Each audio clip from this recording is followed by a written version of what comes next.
Benissimo, buon pomeriggio. Cominciamo con la prima sessione di oggi pomeriggio con la prima dei relatori, che è Ayla Manteghi Amin. Ayla studied Islamic Studies in the University of Alicante, Spain. Since 2016, she has been working as a postdoc researcher in the University of Münster, Germany. Her research is focused on the works of the Spanish Jesuit Jerome Javier. She is the author of Alexander the Great in Persian Tradition, published by IB Tauris in 2018. Please.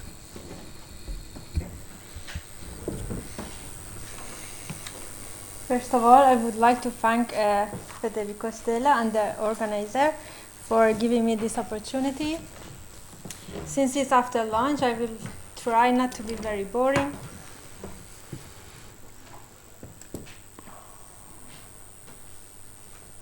I will give first a very brief information about the author, the work I'm working on, and why it is important, and then I will go to the Quranic quotation and the characteristic of Javier's usage of Quran.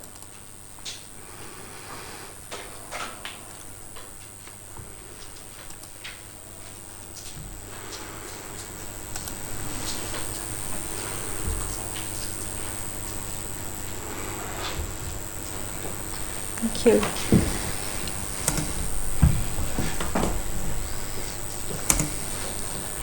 So, Jerónimo Espeleta y Goni was born in Navarra, in Spain, to the noble family of Espeleta y Goni, being the great nephew of Francisco Javier. He thus changed his name to Jerónimo Javier and set off to India like his great uncle. When he arrived in Goa in 1581, he had no idea that his name was to be sealed along beside the greatest emperor of in Mughal India, namely Akbar and then Jahangir. This miniature depicts the first Jesuit mission with Rodolfo Acquaviva as the head of the mission to Akbar's court, but Javier was the head of the third Jesuit mission, and coming from such an important family, had a very persistent in his mind and in mission. So he managed to stay in India with the Mughal court for 20 years. And learned Persian and composed and translated various works. Antonio Botello, some years after the death of Javier, testifies that so great was Javier's knowledge of Persian and his accommodation to the local customs that the brother of the order called him El Moghor.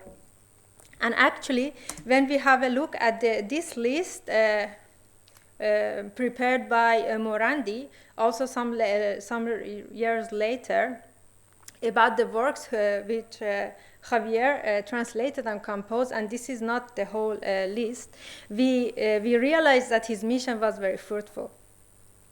In our interest here particularly is the work Aine Haqnama, El espejo que muestra la verdad, the truth revealing mirror, from which we also have a short version, Entekhab Aine Haqnama. Why this text is important? Because he wrote it first in Spanish, completed in 1600, dedicated to Akbar. And from this Spanish version, we also have 7 Persian manuscripts dated from completed in 1609. So we can assume that it took him 9 years to translate it and prepare the Persian version of this book. It's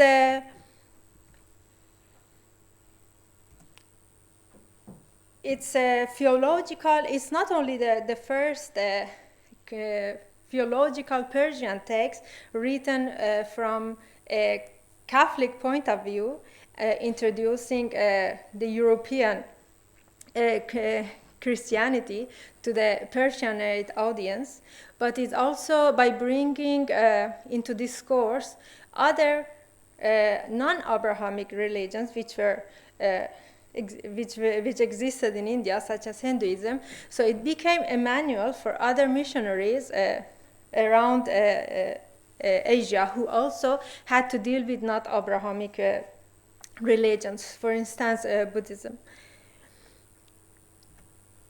So the Carmelites played an important role to in the diffusion of this work in both directions toward Safavid Persia and also to Rome. This work is also important because it was composed in India, but the Persian language allowed it to also travel to Persia, particularly through the Carmelites in Isfahan. And we know that, for instance, Padre Juan Tadeo de San Eliseo, the first bishop of Isfahan, brought it to Rome, according to this list of the books that he brought with himself to Rome. And then we also know that through the same Carmelites, it became accessible to a Shia scholar who was the son-in-law of the philosopher Mir Damad, who is quite Sayyid Ahmad Alavi Amoli Esfahani, who wrote a refutation based on the short version of this text and asked the Carmelites to brought it to Rome. And then in 1622, the propaganda fide was newly established, so they prepared also two reactions to this text, which was written by Ahmad Alavi. And so around this dialogue between Javier and Ahmad Alavi, we have the whole 17th century controversial works addressing again, going back again to Javier's text. So this is another important point in the history of the importance of these texts. It has 5 principal chapters. The first 3 chapters are of apologetical genre, and then the last 2 are more controversial. And my quotations of the Quran comes from mostly from chapter 4.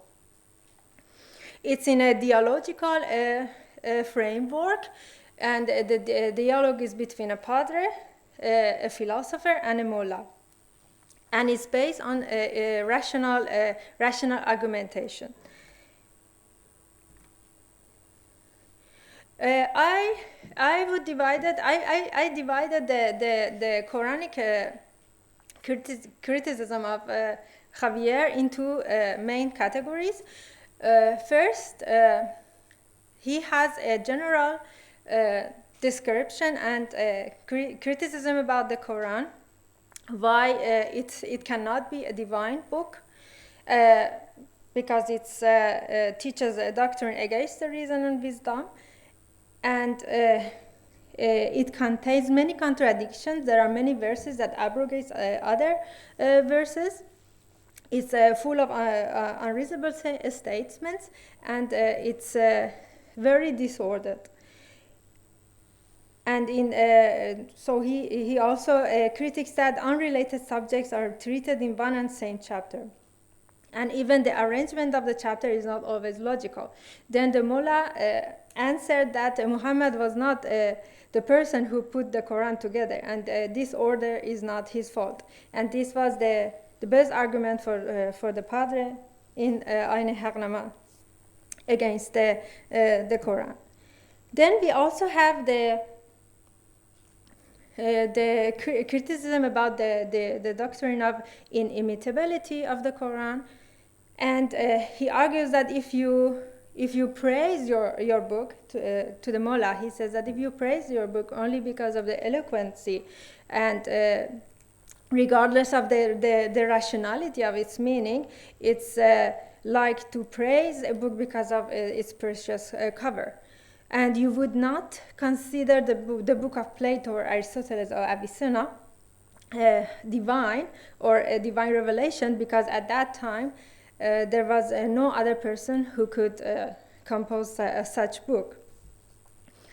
In another category, he has exact quotations of the Quran, but the first characteristic that attracts attention is his terminology. For instance, if you have a look at this short part, he is saying that he begins the quotation with the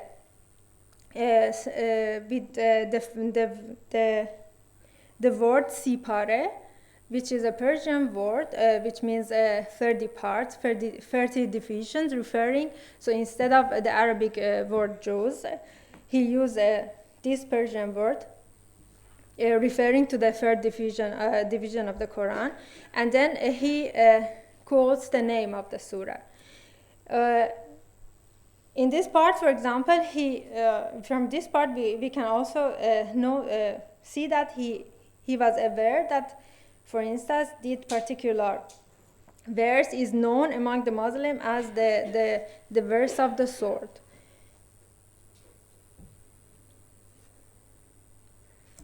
In other examples that I can, another important characteristic and novelties that I don't know in any other controversial work is that he compares the 10 commandments of the Bible and tries to find the equivalent Quranic laws for each commandment, in order to show that Quran cannot abrogate the Bible, because it's in comparison it's incomplete, and it has no more value over the Bible, and it's so irrational, the laws of the Quran. So here, for instance, he also includes the Arabic transliteration, and he claims whenever there is a possibility, for example, comparing to the first commandment in the Bible, whenever there is a possibility of danger, the Quran tells you to tolerate this promise with your opponents according to this verse: for you is your religion and for me is my religion. Whereas in the time of power and victory, you say, indeed the religion in the sight of God is Islam. And he claims, how is it possible that how can it be divine, such a law, that you can change it in the same book?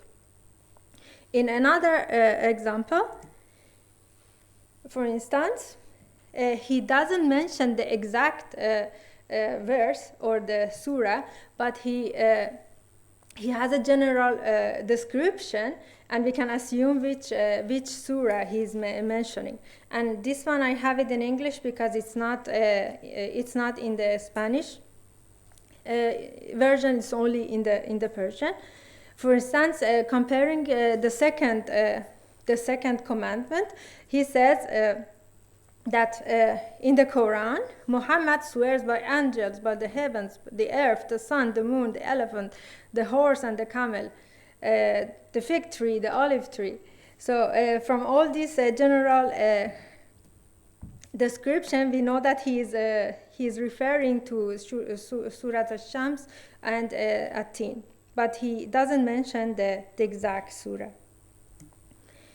In another example, for instance, comparing the fifth commandment, and he he affirms that in the fifth commandment and in the sixth, there is where Christianity and Islam confront a lot. So here we have again at the first the Sipara, and then the name of the surah, but never the exact verse. And when we compare what he says in Spanish and how he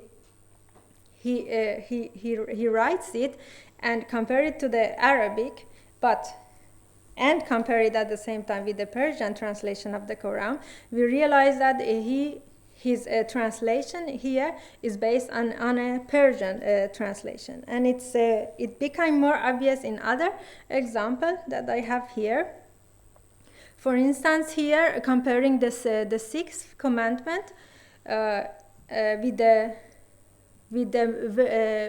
many laws that are in Surah An-Nisa.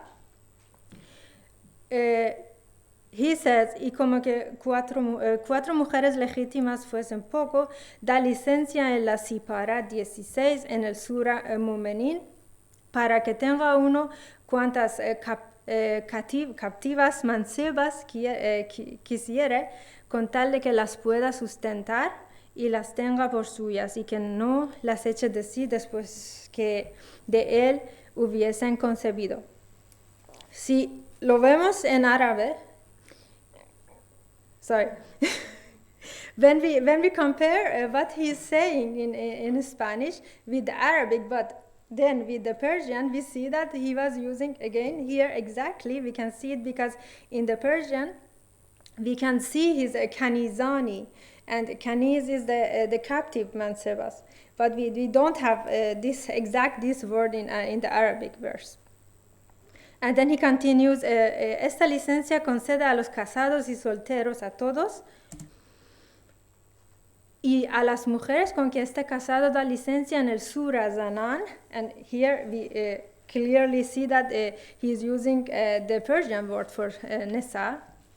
Instead of saying Surah An-Nisa, es Surah Zanan. Para poder darles libero de repudio con causa y con el tornar su dote, y después que pueda tomar otras. And again, comparing it to the Persian translation of the Quran, we see that it's exactly with some important words such as dote, la dote. In Persian, we have it mehr muayyan, or zanan shohardar, las mujeres que esté casado. So,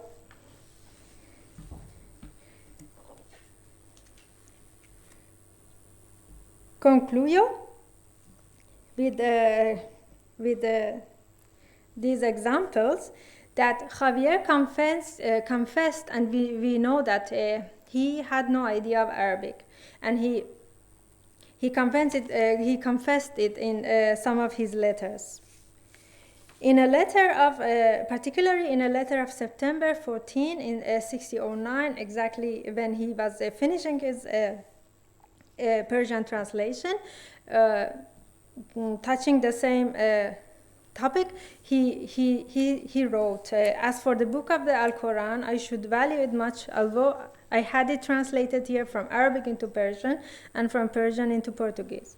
And in another letter of December 4th in 1615, receiving a letter bringing the news that from Rome, they sent him an Arabic version. He said, I have Arabic versions here. I wanted a European translation. He continuously asked here in Rome for a European translation, Italian, Portuguese, Spanish, Latin, but he never received such a translation. So he had to base his study on what he had accessible in the Mughal court, based on a Persian translation of the Quran, and so we can say that his through what we can see in the Ayn Hagnama, we can say that his knowledge of the Quran came from his own study, his own engagement with the Quran, and not from the earlier works of controversialists. Thank you. Thank you.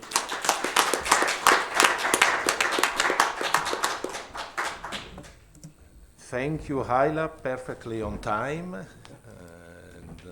now it's the time for, I would say, an old friend of our group of research, even before the project European Quran started. Paul Shore, who has held teaching and research positions at St. Louis University, Harvard Divinity School, Oxford University, the University of Edinburgh, Durham University, and Trinity College Dublin. He is a life member of Wolfson College, Cambridge University, and adjunct professor of history at Brandon University. A priest of the Anglican Church of Canada, Paul Shore is author of numerous publications and has lectured on topics from the history of religion in many cities, including Moscow, Jerusalem, Rome, Vienna, Belgrade, Santiago, Toronto, and Ayad, Naples.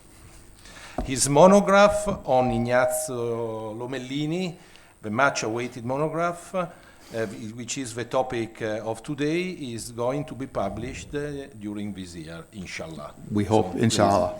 Thank you very much for that introduction, and thank you for the invitation to come to Rome, and a special thanks to all the technical and support people who fielded all my questions for weeks and solved all my problems. I'm going to talk today about a not very famous Jesuit scholar. His name is Ignazio Lomellini. If you go through the big volumes of Sommervogel, the big bibliographic record of the Jesuits, you will find no reference to him. You'll find no reference to him in most other standard works. He's born in Genoa to a very high nobility family in about 1560. We know nothing about his earlier life. We do know that he entered the Society of Jesus here in Rome in 1588, and that he had a large black slouch hat and a flat diamond ring, but we don't know much more about his earlier career. Once he got here, he stayed here. As far as I've been able to determine, he was never a missionary priest. He never set foot in a Arabic-speaking or Muslim majority community. Nonetheless, for probably 24 or 25 years, he labored away on a Latin translation of the Quran, accompanied by massive commentaries, which I will refer to as Anima Adversiones, because the full title is Baroque and 5 lines long. There's no other record that I've been able to find of anything else that he wrote that was published. The records of the Society of Jesus, which of course will tell you about languages that a Jesuit is fluent in, skills that they have, and so on, make no mention whatsoever of his competence in Arabic, let alone his project. My provisional theory on this is that this has to do with the fact that the Quran is on the Index Prohibitorum throughout this period. Now, what I would like to do in the next few minutes is jump in and look at a couple of things that Lomellini knows about in his translation and what he doesn't know about. It's a lot of sort of, at first glance, random information, but maybe you'll be able to see where I'm going with this. It's my working hypothesis after attending to this manuscript for the past 5 years that Lomellini worked in almost complete solitude on this project. He does not appear to have had regular assistance from an Arabic-speaking informant. And I'd like to just pause and let that sink in, because many of our presentations today have been about men who went and immersed themselves in various cultures, and that's a very important part of the story of the Society of Jesus in its first 100 years. But Lomellini reminds us that there are these solitary Jesuits, these not very famous Jesuits, these Jesuits who never took the fourth vow of obedience to the Pope, who got middling progress reports from their superiors, and yet they did interesting things too. I won't read all this verbatim to you. You can read it yourself. Lomellini, when he encounters things he doesn't know about, he does one of three things, from what I can determine. One is he simply transliterates the word that he's encountered and doesn't even take a shot at it. A second thing that he tries to do, and I'll get into this in a minute, a little bit more detail, is he attempts to analogize with another Semitic language. He knows Hebrew quite fluently, and it would appear he knows quite a bit of Aramaic as well. So he tries to do the typical Jesuit thing of looking for commonalities and parallels and so forth. And then sometimes he just takes a shot at things. And you can see here, I'll just look at the top line for a minute, that he's willing to recognize that masjid is what he calls in Neo-Latin a mosque. He has some general idea where these places are, although not very specific. And he also then struggles a bit when he encounters some geographical locations that are in the Arabian Peninsula for which he has really no information and no clues. And just for comparison, I stuck at the bottom Germanus de Cilicia, who is his almost contemporary, calls these mountains numero stationem quas signavit Deus. So that's how another translator tries to deal with this. I'm going to go kind of quickly because I think I've got more slides than there's time for. When Lomellini was about 10 or 11 years old, the Battle of Lepanto was fought. And I think it's not wrong to suggest that growing up in Genoa, a port city on the Mediterranean, it's very likely, at the very least, that he heard stories about this battle, and he may well have met people who'd been in the battle. And what I want to just touch on here, this is from a commentary from Surah 38, and what struck me about it is a reminder of to what degree Jesuits like Lomellini, and not just Jesuits, but people of the early 17th century believed in the supernatural world.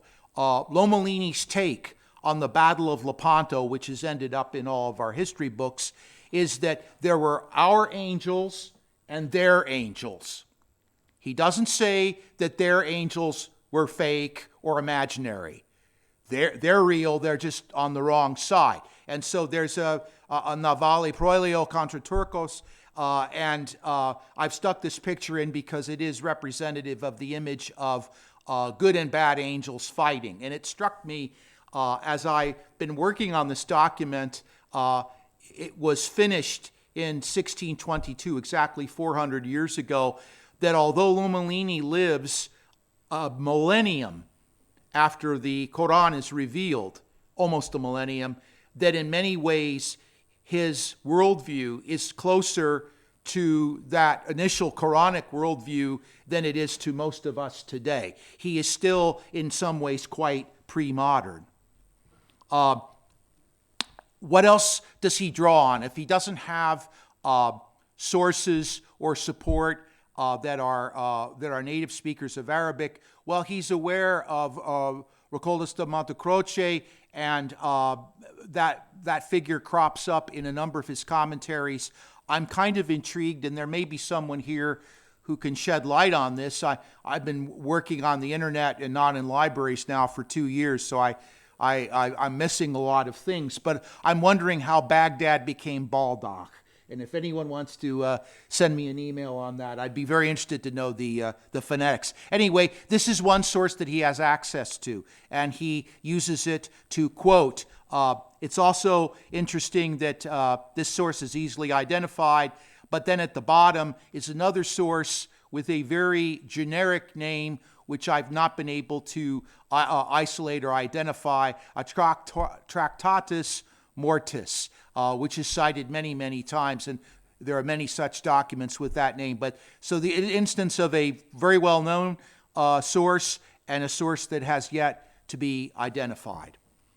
Now, this is a close-up of some of the material that I've been looking at, and one of the side effects of COVID has been that I started with digital images from a microfilm made about 55 years ago with the prospect and grant money to go to Genoa, where this manuscript is. There is only one known manuscript that has this translation and commentary, and get high-quality digital pictures.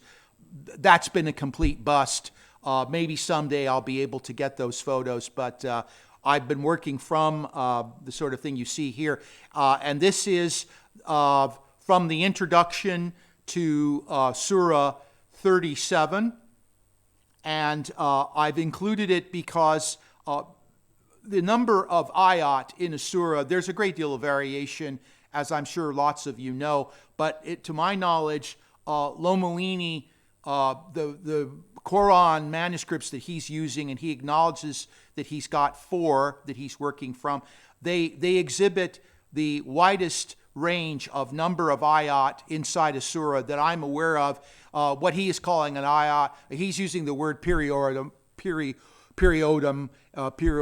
here is a genitive plural. So there's either 180 or 90 ayat in this particular surah. And there are many others where he starts out with these widely variant numbers, which is kind of intriguing that he has manuscripts where there's that much variation. To jump in a different direction, here's a very common Arabic verb, which might well be, dhahaba, might just be translated as to go out, to go away, to disappear. Lomellini has chosen to give it a rather more severe or pronounced translation into Latin than the context might suggest. And I've played around a little bit here trying to imagine triliteral Hebrew roots that might be where he's gone to get his particular translation. So you can look at these for a moment. I have no proof on this, but it seems to me that he's drawing on something else. The other thing he, of course, does, which we all do when we translate, when we get in a spot, we try to use context. In this particular case, 2:17 context isn't very helpful, but this is typical of a number of situations where, in my view, the Latin translation from Arabic is being influenced by another Semitic language.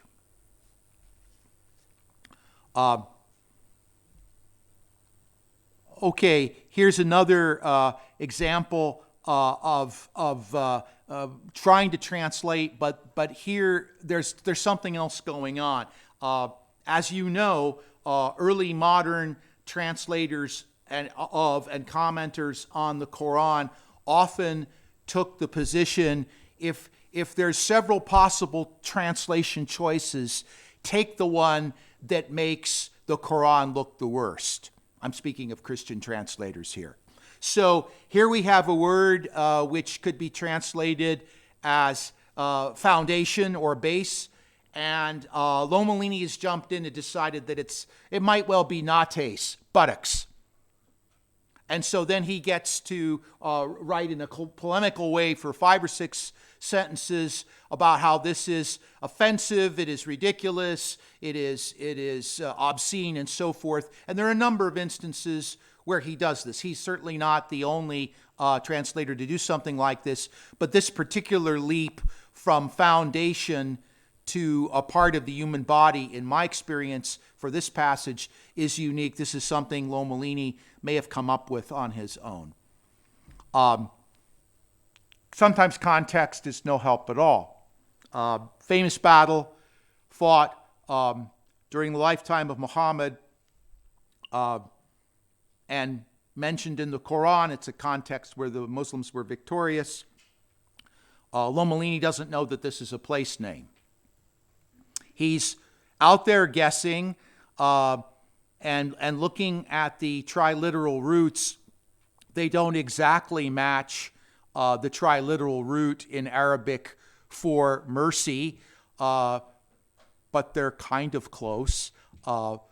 And it seems like he has decided to take the leap and decide that Hunayn is actually a reference to mercy somehow. By comparison, two other very well-known translators, Germanus de Cilicia, from context knows that this is a geographical location. It is a valley.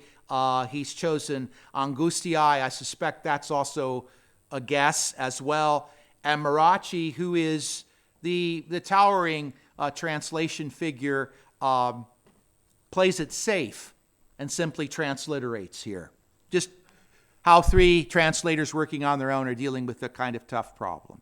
I'm going to skip that one and move on here. Another instance where vocabulary coming from the Quran is not that helpful. Another geographical setting. But what is interesting here is that Lomellini's translation suggests sand hills, which is actually a translation that you will see in many modern European languages. But the word in Arabic for sand itself has a completely different triliteral root. So he has access to something else here. I'm not sure what. It's not hadith. He makes no explicit reference to hadith, but he has some sort of other reference to this event that this time has led him correctly to assume that these are the sand hills. The other sort of odd thing here is doubled consonants, which occur quite often in his transliterations into the Roman alphabet. He's transliterated the Arabic correctly, but for some reason he's doubled the ha there. Lomellini is a Jesuit priest living in the first part of the 17th century. It is important for him to defend his Tridentine faith, not merely vis-a-vis Islam, which he doesn't have much direct contact with, but also defend it in the context of a Europe which has now been in the middle of religious wars for 7 or 8 decades. And so Lomellini, among the other things that he does, he has very little good to say about other groups of people claiming to be Christians. However, here's an instance where he has decided to group a bunch of non-Catholics in which he declares are heretical, but he contrasts them with non-Christians at all who follow sectae, a very key, very important Jesuit word. When Jesuits encounter a non-Catholic faith tradition, will they call it a religio, will they call it a secta, and so forth. So he's certainly not endorsing the Protestant population of England, Scotland, France, Belgium, and so forth, but he is making a distinction between that group, those groups, and Muslim majority populations. Another rare word, very difficult word, and I'm intrigued by the translations for the triliteral root that the Brill, we're down to 3. Ooh, okay, I'll speed her up. Just mentioning that among the translations of Brill, one option for translation is to sell dates on a tree by estimating their quantity while they're still on a tree. And just note very quickly, Lomellini goes for dominazione, even though the Arabic is plural. Catanensis Bibliander don't translate at all. Marachi's much closer, Truculentos. Germanus is fairly close with Angelos Tortores. Let me wrap this up. A colleague of mine in England, after I explained my project to him, said, well, that's very interesting, but is it significant? The question that my students sometimes ask, the so what question. I would argue that Lomellini's translation is a dead end. It isn't the beginning of a genealogy of other translations, but it is a snapshot of a translation in progress, complete with stricken out words that have been struck out, then are replaced, and sometimes the word that was struck out is put in back again. And that makes it, I think, extremely valuable, even if Lomellini's influence, whatever it might have been, disappeared with his death. Secondly, it is a reminder of the vitality of Neo-Latin or late Latin in the 17th century, to what degree that language is still a supple and powerful and persuasive tool of translators and polemics. Another point to consider, the intended audiences of the translation. They're not Muslims, that's very clear. They may well have been the circle of Lomellini's patron, Cardinal Orsini, but they're literate, possibly Jesuit-educated, very cultured people who recognize a line from Horace when they hear one.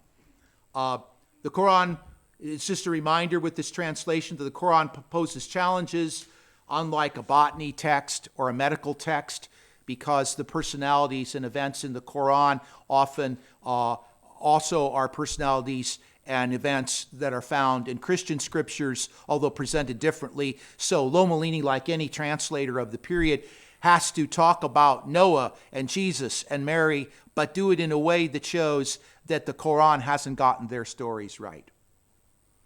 Last 2 points. Lomellini's approach to the Quran is serious, by which I mean he's really dug in and tried to learn the language. This has not been a shortcut. This has not been relying on a translation of a translation the way his Jesuit peer, Cardinal Pázmány Péter in Hungary, simply used a Hungarian translation of the Bibliander Latin translation. Lomellini has really tried to get a hold of this language in a serious way. At the same time, he's deeply hostile to much of the message, if not all of it. And then finally, Walter Ong, who was himself a Jesuit, wrote about agonistic education, the phenomenon of young men, even boys, engaged in one-on-one verbal combat in the context of a Jesuit school, learning how to spar in Latin, back and forth, everything from ad hoc poetry to just straight-up insults. And Ong goes on to apply his model and theory to other non-Western cultures. But one of the things that's evident from looking at the translation and the commentary is that this is also an agonistic event. Lomellini, the Jesuit, the celibate, aristocratic, highly literate Jesuit, is sparring with his absent opponent, the Prophet Muhammad.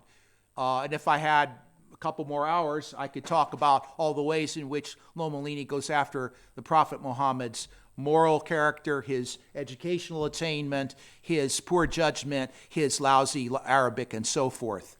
And I would end by saying there is something deeply male about this document for these reasons. And perhaps one of the outcomes of a further investigation of Lomellini's 323 two-sided folio manuscript is that it may shed light also on gender relations and on male history. Thank you.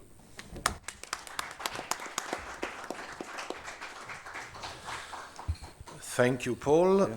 And now Federico Stella, che si è laureato in storia della filosofia islamica alla Sapienza e ha poi conseguito un dottorato in studi orientali presso sempre la Sapienza in Roma. Dal 2019 postdoc presso l'Orientale di Napoli nell'ambito del progetto Yersivi European Quran, dove si sta occupando principalmente degli scritti di Baldassarre Loyola Mendes sull'Islam e il Corano. Dall'anno accademico 2019-20 è docente incaricato presso il Centro Studi Interreligiosi della Gregoriana e nel presente anno accademico è stato docente invitato presso il Pisai. In questo ambito poi è l'organizzatore, è colui che ha organizzato questi 2 giorni di studi così ricca e importante. Quindi prego Federico.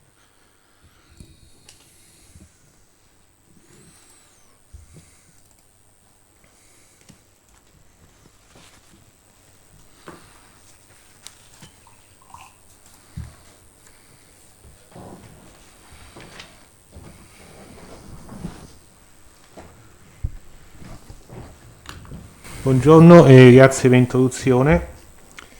La mia reazione sarà su Baldassare Loyola Mendes e per cominciare vi darò alcune informazioni biografiche sul personaggio che è estremamente interessante e particolare.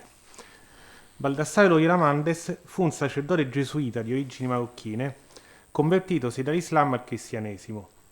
Nato come Muhammad Attas, dai documenti sappiamo che suo padre è al sovrano di Fes Abdul Wahid. A causa tuttavia del clima di estrema instabilità politica presente in Marocco all'epoca, non sappiamo con esattezza quali fossero le sue origini. Se infatti per alcuni studiosi sarebbe stato un discendente della famiglia della dinastia regale sadita, per altri invece proverrebbe da una confraternita sufi ostile ai saditi, mentre per altri ancora avrebbe largamente mentito sulle sue origini. Le informazioni sul suo conto cominciano a essere più chiare da quando nel 1651 fu catturato dai Cavalieri di San Giovanni, mentre era in viaggio verso la Mecca. In seguito alla cattura passò 5 anni di prigionia a Malta, dove si dedicò a un'intensa attività predicatoria anticristiana tra gli schiavi musulmani presenti sull'isola. Oltre ad essere un famoso predicatore, come lui si definiva nella biografia un sacerdote, Baldassare, all'epoca ancora Muhammad, si dedicò alla scrittura e alla copia di libri islamici. Secondo la sua autobiografia, durante questo periodo compose e scrisse circa 60 libri, alcuni di essi da utilizzare per l'istruzione e la predicazione presso gli schiavi, altri da inviare a Tripoli e a Tunisi. Tra i libri copiati, Muhammad sembra che redasse anche alcune copie del Corano. Questa attività durò 5 anni, fino a quando, subito dopo il pagamento del suo riscatto e poco prima di partire da Malta, come uomo libero, egli cominciò ad avere delle visioni durante il sonno, tra cui l'inusuale personificazione del Santo Battesimo, le quali lo condussero alla conversione al cristianesimo. Visioni e sogni di Gesù e della Vergine Maria continuano a presentarsi a Baldassare e divenne un elemento fondamentale della sua esperienza spirituale. La sua decisione di non tornare dalla sua famiglia, così come quella di entrare nella compagnia di Gesù, derivarono entrambe da queste esperienze. In seguito alla conversione fu catechizzato e battezzato dai gesuiti a Malta il 31 luglio 1656, giorno della festa di Sant'Ignazio, dove Muhammad prese il nome da Baltasar Mandols, ossia il cavaliere che lo fece prigioniero. In seguito Baldassare soggiornò alcuni anni a Messina, in Sicilia, dopodiché entrò come novizio a Sant'Andrea al Quirinale, a Roma, nel 1661, diventando sacerdote nel 63. Baldassare spese gli ultimi anni della sua vita nel tentativo di convertire gli schiavi musulmani, prigionieri nelle città italiane, sia predicando sia con la scrittura di alcune lettere indirizzate a musulmani. Molte delle lettere conservate nell'archivio storico della Pontificia Università Gregoriana fanno riferimento a questa attività di predicatore cristiano. Stando alle relazioni inviate da Baldassare ad altri gesuiti, soprattutto al suo padre spirituale Domenico Brunacci, il quale scrisse anche una biografia su Baldassare, egli avrebbe convertito oltre 300 schiavi musulmani, i quali lo avevano sentito predicare nelle aree portuali, vicino alle chiese o negli ospedali. Da quel che ci racconta Baldassare, convertire gli schiavi musulmani non era sempre una missione facile, Alcuni di loro sono infatti definiti nel suo carteggio con espressioni quali turco ostinato, turco ostinatissimo, per indicare coloro che tentavano di opporsi in ogni modo ai tentativi di conversione. Per quanto riguarda i numerosi riferimenti al Corano presenti nella vasta documentazione di Baldassare, quelli presenti nell'autobiografia redatta nel maggio 1660 presentano un notale interesse, poiché, oltre ad alludere ai presagi della sua futura conversione, ci danno informazioni sulla sua educazione in Marocco e di quando suo padre lo mise a studiare in un palazzo da lui costruito. Così ci racconta Baldassare. Sono stato là da 5 anni in circa con la mia madre e dopo il mio padre. Mi consegnò agli maestri che mi insegnassero le lettere e le cose della fede di Maometto, però con molti altri fanciulli, acciocché io non pigliassi malinconia. Dopo molti anni imparai dal Corano ed altre cose della loro fede. In secondo luogo,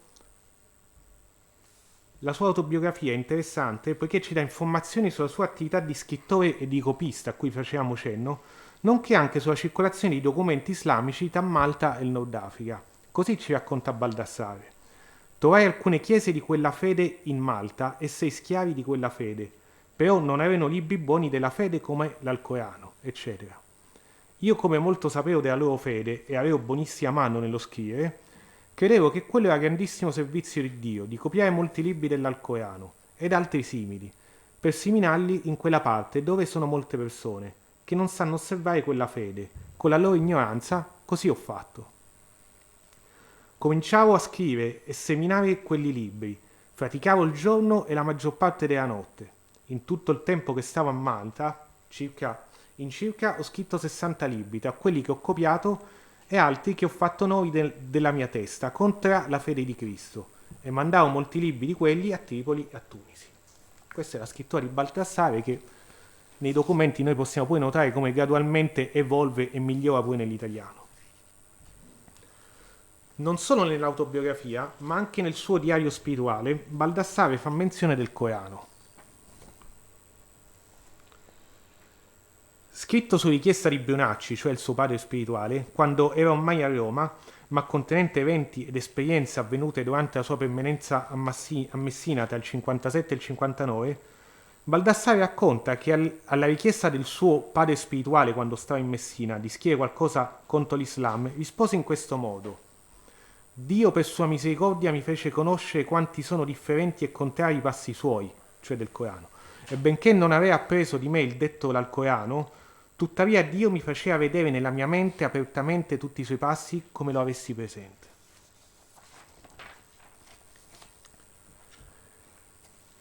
Il suo diario spirituale è altresì interessante perché ci dà informazioni sulla difficoltà incontrate da Baldassare nell'imparare le lingue. In principio, infatti, sotto consiglio del suo padre spirituale in Messina, Baldassare era solito scrivere le sue esperienze spirituali in arabo, per poi tradurle in italiano. Le difficoltà erano grandi e i suoi primi scritti del periodo post-messinese lasciano ancora trasparire incertezze ed esitazioni. Questa grande fatica, infatti, è confessata da Baldassare stesso durante una visione che ebbe di Gesù, con le seguenti parole. Questo è il Baldassare che prega a Gesù durante una visione. Gli pregai che insegnasse la grammatica, perché avevo grandissimo fastidio nelle lingue straniere che stavo imparando, cioè italiana e latina. Gli scritti di Baldassare infatti sono, a parte qualcosa in arabo, sono in italiano e latino. Mi pareva che sarà cosa impossibile che io potessi prenderle. Ciascuna parola che sentivo era per me come una montagna avanti ai miei occhi, come anche nel scrivere e nel leggere, era totalmente differente dalla mia lingua e carattere arabico. Mi pareva che mai potevo imparare cosa alcune di queste. Come vedete, Baldassare all'inizio era abbastanza sconfortato, insomma, giustamente dallo studio dell'italiano e del latino. L'occasione per scrivere qualcosa sull'Islam, più precisamente contro l'Islam, giunse nel 1664, quando Muhammad Burgait Darawi, probabilmente un giurista o secondo altri studiosi un mercante e prigioniero a Livorno, venuto a conoscenza della conversione di Baldassare, gli inviò una lettera polemica conservata in 4 versioni, una in arabo e 3 in italiano, nella quale era espresso disappunto per la sua conversione, mettendone anche in discussione la sincerità e ponendo a chiusura del testo dei versi in poesia contenenti una critica di due dottrine cardine del cristianesimo, la figliolanza divina di Gesù Cristo e la crocifissione. I versi in albo sono quelli che vedete in alto a sinistra messi in verticale, che Baldassare definisce nella sua tradizione in italiano i versi arabici. Ricevuta questa lettera, Baldassare si cimentò nella scrittura di una lunga lettera di risposta, dove diede mostra di una buona padronanza dell'italiano e degli strumenti di controversia teologica cristiana. Nella sua risposta sono presenti traduzioni in italiano della Sura 3 e della 5, ma non solo, accompagnate da commenti teologici e polemiche nei confronti dell'Islam. Queste traduzioni, tuttavia, non vanno intese come un tentativo di rendere in italiano con precisione filologica il testo coranico. Esse sono al contrario delle traduzioni che tendono a dare un'interpretazione in senso cristiano del Corano e delle dottrine islamiche, o meglio a cristianizzare il testo stesso del Corano alterandone il contenuto. Questo l'abbiamo già visto prima in alcune relazioni. Lo scopo principale è convertire l'interlocutore, mostrando come il Corano stesso, se letto attentamente, contenga la verità cristiana. Un esempio di come Baldassare applichi concretamente questa strategia alterando il testo sono i miracoli di Gesù. Per fare un esempio, Baldassare trasferisce gli attributi di Dio direttamente sulla persona di Gesù e per mostrarne la sua onnipotenza traduce in questo modo dalla Sura 3. Questa traduzione di Baldassare. Fu il Messia seguito a dire dal Corano, disse al suddetto popolo di Israele: io sono quello che dal fango creo le creature e poi col mio fiato li do l'essere e volano come uccelli animati dalla potenza di Dio. Io sono quello che faccio parlare i muti, i sani lebbrosi ritorno in vita ai morti. Ecco l'onnipotenza di Dio. Come potete notare, in questa traduzione Baldassare omette un dettaglio teologicamente molto importante. Gesù non compie i miracoli con il permesso di Dio, come afferma il Corano sia nella Sura 3 che nella 5, ma la sua stessa onnipotenza, in quanto egli stesso Dio che rende possibili i miracoli. Ciò che colpisce, tuttavia, è che Baldassare stesse scrivendo queste cose a un musulmano. Ci dobbiamo ricordare che il suo interlocutore è appunto un musulmano, probabilmente un giurista. Poteva un musulmano, a quanto sembra con una buona educazione, non accorgersi che Baldassare stesse alterando il testo e quindi l'interpretazione da dargli? Purtroppo, non possedendo il testo arabo originale della lettera, ma solo la traduzione italiana che lui fece per far leggere al suo direttore spirituale Brunacci, una risposta certa non può essere data. Possiamo tuttavia notare come Baldassare sottolinei ripetutamente che quanto sta lui dicendo non sono sue opinioni, non è la dottrina cristiana, ma è tutto scritto nel Corano. Per esprimere che è il Corano stesso ad affermare quanto sta lui dicendo, Baldassare usa frasi come le seguenti: bisogna credere almeno ora il vostro al Corano, il quale dice queste stesse parole, e in merito agli attributi di Dio Gesù, tutte provate e dichiarate nel vostro medesimo al Corano. Talora, inoltre, Baldassare utilizza pure una punta di ironia nei confronti del suo interlocutore musulmano, sostenendo, per esempio, non so se voi avete mai letto un certo passo del vostro al Corano, quindi dice, se avete letto bene il Corano trovate quello che io vi sto dicendo, altrimenti vuol dire che non l'avete letto bene. Secondo Baldassare, quindi, la verità cristiana nel Corano stesso basterebbe solo leggerlo con attenzione. Ma quali erano le fonti di Baldassare? Le confessioni che abbiamo prima menzionato, presenti nella sua autobiografia sulla visione mentale dei brani del Corano, ci hanno in principio dato in inganno, portandoci a supporre che Baldassare scrivesse le sue traduzioni italiane del Corano facendo affidamento sulla sua sola memoria. Non è così. Baldassare in realtà fa utilizzo sia di documenti in arabo, sia di scritti appartenenti alla tradizione controversistica cristiana, quest'ultimi però senza menzionarli mai esplicitamente. Lui nei suoi documenti menziona solo i classici, possiamo dire, Agostino, talora Tommaso e via dicendo, chiaramente la Bibbia. Una lettera inviata il 26 giugno 1664 al suo padre spirituale Domenico Brunacci ci svela che Baldassare stesse chiedendo il permesso di tenere presso di sé e di leggere due libri. Uno è il Corano e un altro è un libro scritto in arabico, di cui parleremo a breve. Questa lettera e altri documenti dimostrano che Baldassare preferisse avere sotto mano dei testi, alcuni dei quali certamente in arabo, altri probabilmente no, per scrivere le sue lettere di controversia teologica.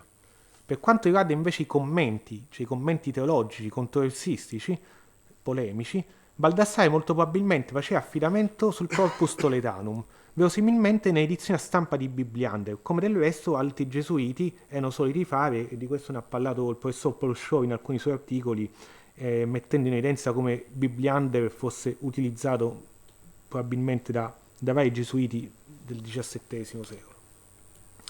In merito al secondo documento di cui facciamo cenno, il documento in arabo richiesto, Baldassare dice: il titolo del libro è questo, Hadith al-Merag, chiaramente sta parlando del Mirage, dell'ascensione di Maometto, cioè la storia dell'andata di Maometto al cielo in vita, e l'autore di esso libro non sta ivi scritto il suo nome, ma andava descrivendo tal storia per discendenzia, che uno ha sentito tal cosa dall'altro sino all'ultimo, il quale dice che l'abbia sentita raccontare dal medesimo Maometto.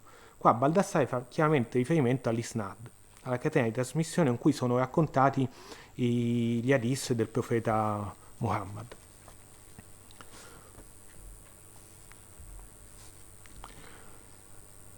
Come avevamo accennato, quello che qui Baldassare sta richiedendo è un testo contenente una versione araba dell'ascensione di Muhammad in paradiso, cioè il Mirage, una delle più note tradizioni islamiche e ampiamente nota in Occidente sin dal Medioevo, che gli servì per scrivere una versione latina da inserire nell'Orazio, ossia uno scritto contenente in un libretto dove è anche presente la seconda versione della sua lettera di risposta a Bulgait, una seconda versione della lettera di cui parlavo poc'anzi, ma diciamo un po' ampliata, con più citazioni, soprattutto più citazioni dai padri della Chiesa. Abbiamo varie citazioni dell'Agostino in questa versione, per esempio. La versione dell'ascensione di Muhammad composta da Baldassare è un altro esempio di come egli, pur mantenendo un'impostazione polemica, inserisse elementi cristiani all'interno del testo, alterandone di fatto il contenuto e dando quindi una lettura orientata in senso cristiano delle dottrine e tradizioni islamiche. Oltre agli appellativi tipicamente cristiani dati ad alcuni dei profeti incontrati durante l'ascensione, uno dei punti più interessanti ed esemplificativi è senza dubbio la descrizione del paradiso, dove Baldassare mischia elementi coranici e biblici, tacendo però dell'origine biblica di alcuni passaggi.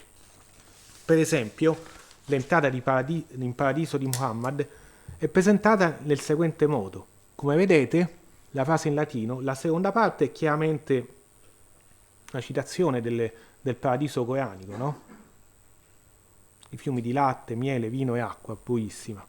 Mentre la prima parte, che all'inizio potrebbe sembrare quasi una ripetizione, in realtà è una citazione tratta dall'Esodo, dove troviamo delle frasi molto simili nell'episodio del Roveto Ardente, nonché di seguito, poco di seguito, quando Dio ricorda a Mosè e alle genti di Israele l'annuncio della terra promessa. Il paradiso islamico e l'intera tradizione dell'ascensione del profeta sono quindi descritte da Baldassare con elementi presi a prestito dalla tradizione cristiana, senza tuttavia mai farne menzione, e lasciando passare tutta la sua narrazione, gli esempi sono altri nel testo, come se fosse interamente tratta dalle tradizioni islamiche. Per concludere possiamo dire che il Corano, nel caso di Baldassare, è sia un elemento della sua biografia, sia un testo a partire dal quale sviluppare una polemica religiosa avente come fine la conversione del suo interlocutore. Il Corano è infatti definito come il libro contenente la fede o la legge maomettana e che va quindi confutato con argomenti dialettici. Con Baldassare abbiamo quindi un altro esempio di convertito che scrive sulla sua religione di origine, utilizzando testi e tradizioni islamici a lui già noti, supportati dagli ormai consolidati strumenti di controversia cristiana. Grazie.